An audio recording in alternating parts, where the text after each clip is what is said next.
So a couple guys you mentioned, Taylor Groves and Kody Jones, both going to play safety at the next level.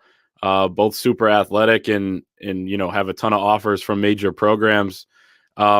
Michigan was not one of those, like you mentioned, until just a couple weeks before both of them committed. But and that's kind of the storyline, I'd say, with these two kids, and kind of with the latest when it comes to Michigan. You have the staff shakeup where Jim Harbaugh signs his extension, but says he's going to make major changes. He did.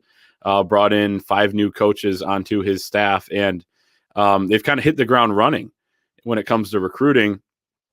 These two kids specifically recruited by Maurice Linguist, who is the defensive backs coach and new co-defensive coordinator. He came in, he was with the Dallas Cowboys last year, and comes in. He is known as an elite recruiter. He's previously coached with Texas A&M, Minnesota, was integral in bringing in Rashad Bateman, the star receiver for the Gophers, into the fold just a few years back, was promoted actually to assistant head coach under PJ Fleck there at Minnesota. So he has come in and completely changed, I think, the perception. At least, he's given them that boost right away of, we're not limiting ourselves to, just the Midwest. They've always recruited nationally, but we're not going to say like, oh, we can't go and get this kid.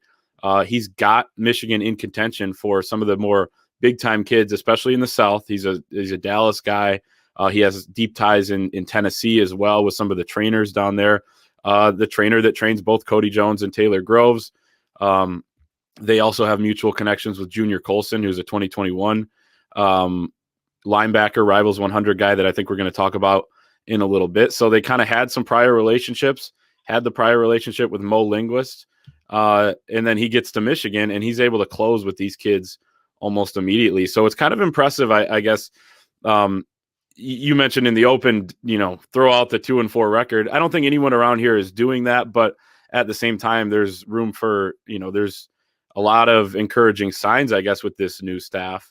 But I will say they got to get it right on the field as well, especially right away, because I don't think you have much leeway here with the fan base and everything, but it's off to a good start. The only thing you can do right now in January and February basically is recruit, especially because they weren't allowed in the building the last 2 weeks due to a shutdown here on campus. So good start for the new staff, I would say. And these are two really, really highly regarded kids. Groves is the 41st rated wide receiver in the country, according to Rivals, 11th rated player in the state of Tennessee. And right behind him, number 12 in the state of Tennessee would be Kody Jones, the 13th rated player at the safety position in the country. One note about Tennessee high school football is that it is not up with Georgia and some other states in the South. However, the population is moving south. It's moving west. And with that, and with the expanse of Nashville, Memphis, a lot of cities like that, I hear from a number of sources that Tennessee high school football is much better than it's ever been, and certainly has grown substantially in recent years. So a lot better recruits coming out of the state of Tennessee.